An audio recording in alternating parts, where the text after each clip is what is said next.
Ayan mga katribya po, nagsisimula na po na magbawas ng bunga ang ating mga kalamansi.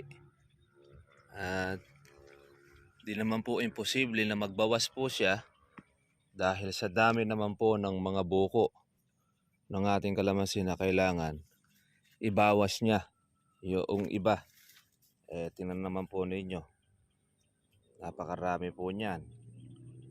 Kapag kalimbawa yan ay itutuloy niya po lahat ang bunga na ito, kawawa po minsan mga farmers po ang mga puno. Sa dami po na naging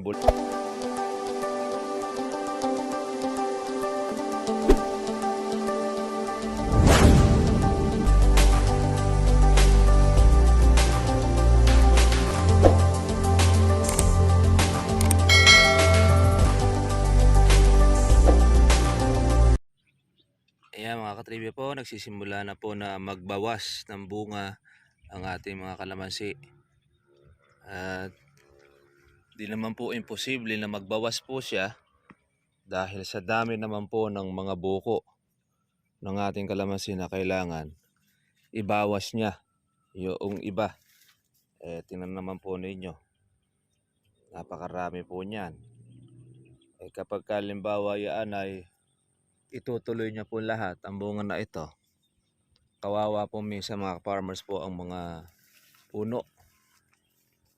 Sa dami po na naging bulaklak niya. Kaya yung mga bunga ng ating kalamansi ay mga buo naman na halos. Maganda po yung kanya pagkabilog. Kaya malalaki na, silalaki na po siya ng gasaresa ang size itong ating kalamansi. Yun naman pong ating bulaklak, tagtag na po siya.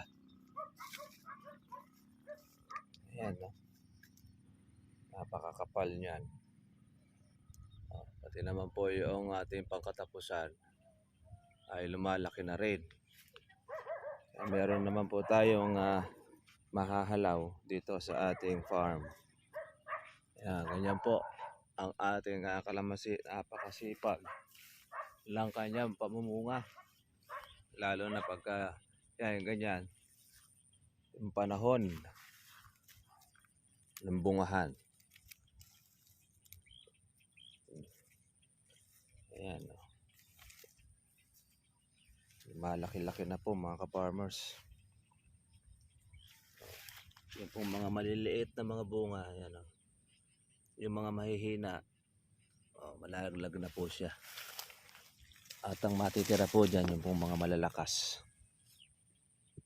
Pero sa kabila naman yan, kahit na maglugas siya, marami pa rin naman pong matitira.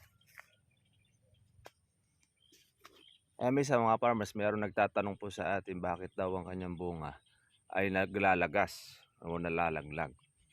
Yun, ang sagot po natin mga ka-farmers, natural lang na malaglag ang bunga ng inyong kalamansi. Pero hindi po sa lahat ng pagkakataon. Baka mamaya, yung pong pagkalaglag ng inyong kalamansi, lahat ng bunga ay nalaglag, hindi po natural yon.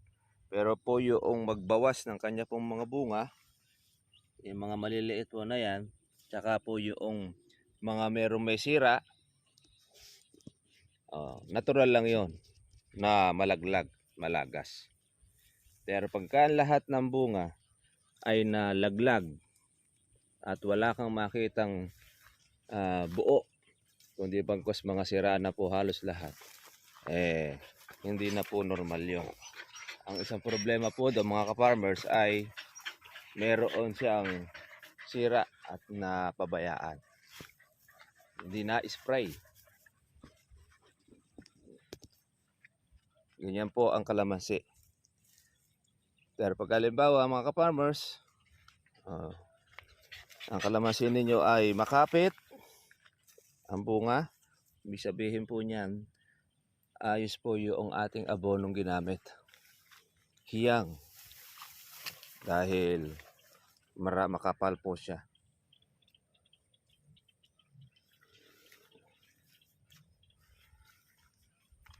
Kaya ang kalamansi mga ka-farmers, kung hindi po ninyo pag-aaralan mabuti, ay mag-aalala ka Bakit napakarami pong ibang mga nalulugas at yung pong mga maliliit? Siyempre, sagot naman natin, kapag lahat yan ay magtutuloy ang bunga, maaga pong malulumpo ang kalamansi ninyo. Baka di niya po makayanan dahil namumulaklak na siya. After ng kanyang bulaklak, meron siya mga malilit na buko. Tapos, meron pa siyang mga sinalaki po ng holen.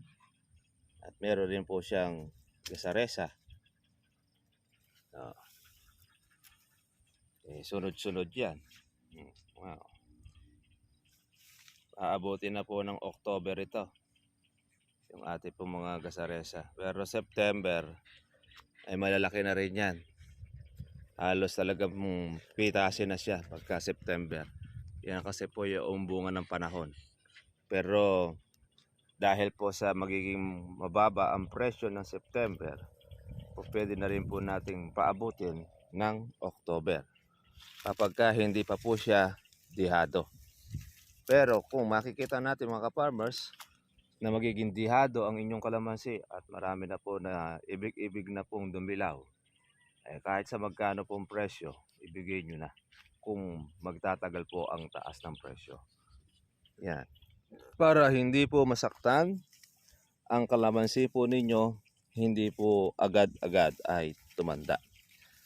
Yan. Ang isa po mga ka-farmers po na ikinapapangit ng kalamansi, pagka po dala-dala niya ang maraming bunga at hindi po kaagad napitas. Pag hindi po kaagad mapitas ang kalamansi at marami na po siyang dumilaw, nagsasaper po ang kalamansi. Sasaktan siya. Dahil kumbaga sa tao, ihing-ihi na, pinigil mo po yung ihi na dapat sana ay ibigay na niya. Mangyayari niya magkakasakit sa bato. Kumbaga, yung mga anak, kumbaga anak na, pinigil mo yung panganganak. Ang magsasuffer po niya, itong inyong kalamansi o ang tao. Maaaring yan ay halos ikamatay. Hindi naman po magrereklamo ang kalamansi ninyo pagka marami po siyang bunga at di siya mapitas. Kaya lang, makikita naman ninyo ang resulta sa kanyang puno na ito ay nag-inda.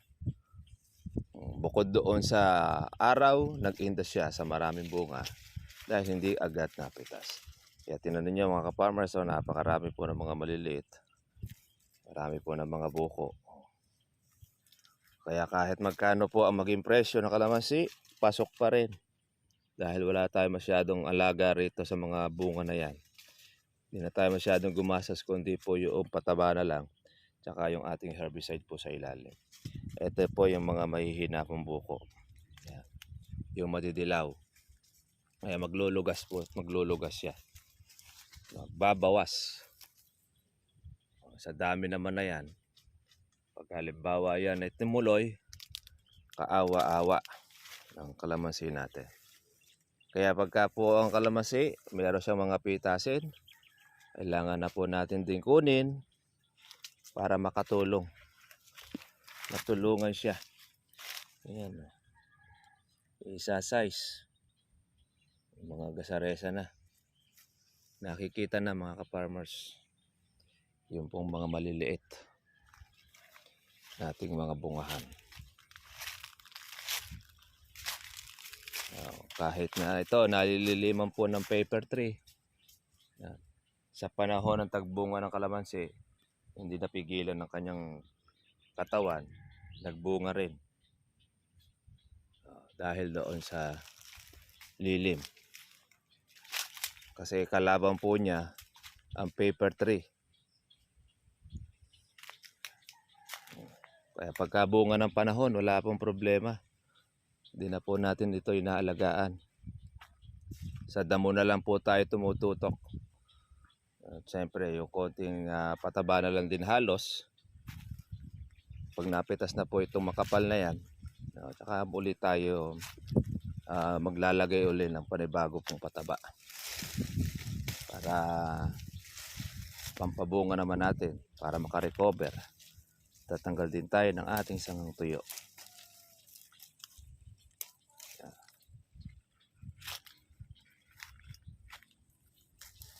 Yan, front po ang kalamansi ngayon dyan sa punggos.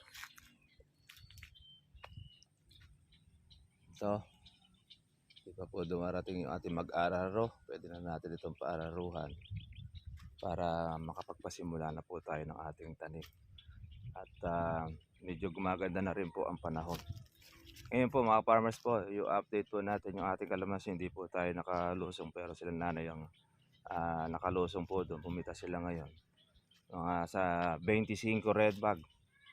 Bumaba po mga kapatid po ng 100 ang mga buyer. Naging 1.6. Well, ganun pa man, bataas pa rin po yung mga farmers 1.6 eh. Kasi nagsimula po tayo pumita sa 1.5. Tapos kahapon 1.7. 30 bag ang napitas. Ngayon 25 ang napitas sa 1.6. Kaya sulit pa rin po mga farmers. Kaya marami na rin po yung halos yung nakukuha natin doon sa batang puno. Hindi pa po tapos po mga farmers po yung pitasin. Paano mga farmers? At dito na lang po mga katribya ang ating pong vlog. God bless po sa inyo lahat. Kita na po tayo bukas. Update sa another po na presyo. At para monitor po natin ang halaga po kung magkano na ang kalamansi. At least hindi po tayo madaya. God bless po sa inyo lahat mga farmers. Bye bye.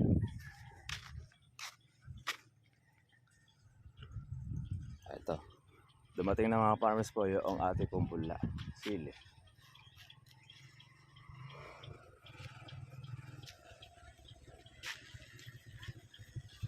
Ito na yung kuha natin, ano? Sige, dito na lang natin ikaw, ano? Papasok natin. Ito na po yung ating pula.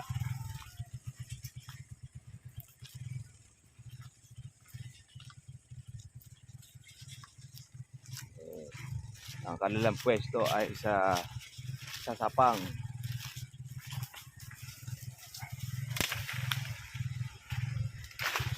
At dyan mo na lang ikaw. Saan lalagay, sir? Diyan na lang. Oo, dyan. Pero dito na lang natin ikaw. Diyan, papasok ko dyan. Kakapasok mo na dito. Para madaling kuhanin. Yan. Oh. Pwede na itanim, ano? Malaki-laki na nga eh. So, nakarami ng tahang ko yan eh. Gakuan lang yan eh. Sige. Mahirap. Hindi, sir, okay na. Okay na. Dito na ibababa. Oo, dito na lang po. Dahil dito kasi itatanim yan eh. Halos kalahating dangkal lang nakaraan yan eh. Ito may naman tinatanim. Aha. Nagsalit ba ng kawan dyan yung bonus? Ay. Yung talong? Ay, wala naman ng talong, sir. Wala na. Sige. Ka lang, sir, doon. Sige. Okay. Oo. Yung talong, mga 25 ata na. Batsing ka. Sige. Yung mga sir, kapagagasay pa. Okay. Hindi. Para kuha niyan. Pangkain. Panlaga. Pangkain-kain. Pangkain-kain. Ganda ng mga pula, ano. Ito po yung red kuha nito, ano. Red heart.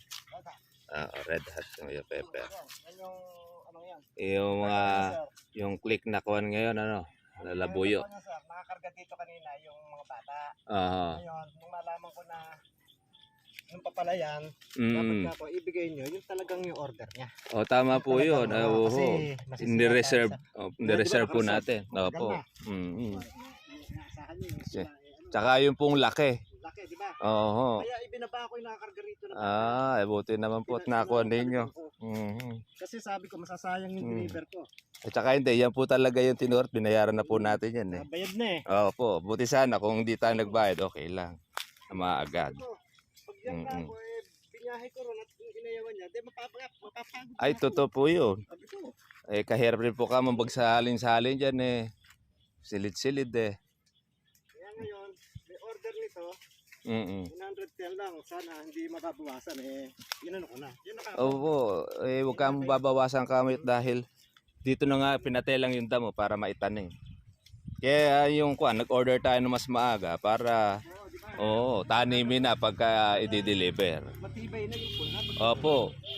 Kasi pagka yung mga maliliit, may pagkamatay yun eh. Psst. Ay na ang kuwan niya. Buti na yung agapan ninyo. At saka hindi, magreklamo naman po ako doon. Sabi ko nung nakaraan, ganyan din yung tinuro ko eh. Hindi nakakulumak eh. Alam niyo, yung kung lang ninyo in-order, malaki na. Tama po yun. Nag-adjust kayo ng araw. At saka lumaos man po yung punla na yun, okay lang dahil bayad na eh. Sabi nga nung bilas ko, wala na magiging sagutin ako doon eh. Yan nga ang gusto nun. Dahil yung bilas ko nag-deliver pala sa'yo eh. Opo. Yung gusto nun yung mentras umano. Nung nakaraan, sa kanya ako kumuha noon. Marami yun. Doon sa may ibayo namin din na yun sa Buliran. Meron din kayo sa Buliran? Meron. Kaya lang, hindi masyado kasi nakakuha ng damo yan. Kaya dito na lang ako itatanim ito. Saan ito itatanim? Dito. Dito. Ipapagita ko sa kalamansi. Sa kalamansi. Sayang yung panahon eh. Malaking bagay rin naman niya. Kahit sa ngayon ay mababa sili, tumataas din naman niya. Kagandahan kasi ng sili, 1 taon ang tinatagal, mahigit. At maaalagaan. Pila tumanim ng Taiwan niya yan. Mahalin natin, baka sakali eh. Gano'n naman may isa ng swerte eh. Alam namin yung Kasi makikita nyo doon sa mga nag-order ng sili. Tama. Nararamdaman mo. Ang marami siguro ngayon yung panigang. Opo. Kaya lang ang panigang yata ngayon, 10 piso 15. Ano? Medyo mababa. Ang naman dyan kasi, maraming tumanim. Pagka nabagat na baha, doon lang ito sisipa ang panigang. Totoo yun kasi nagdadalawang daan ng panigang eh. nabuta ko yung 320 dyan eh. Oo, sa panigang. Oo. 320. Kainam nun. Naubos lahat yung dahon ng Sili. Buti hindi namatay. Hindi namatay. Ano lang. Palipas ako may gitsang linggo bago ko pinatamaan. Kagaling ano. Nakarecover. Tapos nung nagbunga, doon naman na-tiyempo sa mahal. Kasi iba magtatanim lang ng bago. Kagaling ano. Ganyan kasi sa sili, tiyempuhan din. Tsaka hindi, pagka po naghabagat, maraming mga nalalapnos. Yo, doon sumisipa naman ang mga siling panigang tsaka yung kawan, labuyo. Na ito ko sakto ka ako to, taran sa Magitagaraw man. Kahit medyo mura, maganda-ganda naman mapipitas mo. Iba yung tumatanim ka ng... Opo, meron kang inaabangan. Opo, nakikipag-sapa lang ka. Kaysa sa walang tanim eh. Pagka tumaas yung sili, manghihinayang ka na lang. Sayang ka mo, hindi ka mo nakapagtanim. Nung isang araw pa nga tumawag yung kon nito eh. Sa kuwang pukakot dahil palipasin mo na kako natin bagyo. Baka ako malakas kaya ako bagyo eh. Sa bagyong araw. Oo. Ano man, sabi ko, bayad na yung tao. Hintay na dapat kung yung order niya. Tama po yun. Siyempre expected mo na malalaki na yung punla eh. Agpunta nga ako doon sa Mekwan San Mateo eh. Mas maliit pa ako yung pula ako doon sa Sapang eh. Kaya binalikan ko uli yun lang dyan. Hindi ka ako kagad maitatanim pagka gano. Kaya ayos na ayos lang ka ako yung kuha niya. Yung timing.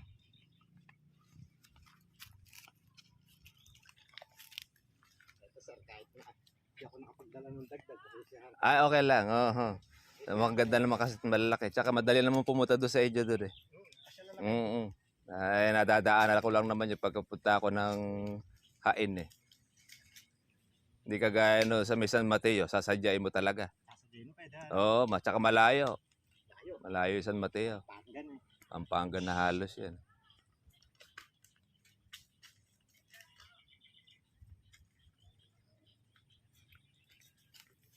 Ang tumitinag yata ngayon eh, talong eh, no? Oo. Kaya naman kasi rin ng talong eh, matagal din ang buhay eh. Pag-ulang mga alipores ko eh. Paano, sir? Sige. Maraming salamat ano. Benching ko yan eh, ano? Okay, sige. Isang kompala, isang deliver pala mo yan eh, ano? Alam mo naman siguro pabalik? Sige. Maraming salamat. Okay. Yan po ang ating jockey po sa pula. Ang ating sili, Taiwan. Malayo siguro yung napapuntahan niya. Galing pa ako ng kanina, arayat ako. Sa Arayat. Layo. Binigyan ko lang yung sa inyo, kinuha ko lang doon. Saka tama-tama. Sige. Yan, maraming bibili ka na pula. Ito pulang gulay. Kaya kung gusto niyo magtanim ng sili, panigang, anuman, yan, barangay Sapang ang kanilang pwesto. Okay, God bless po sa inyo mga farmers. Bye-bye.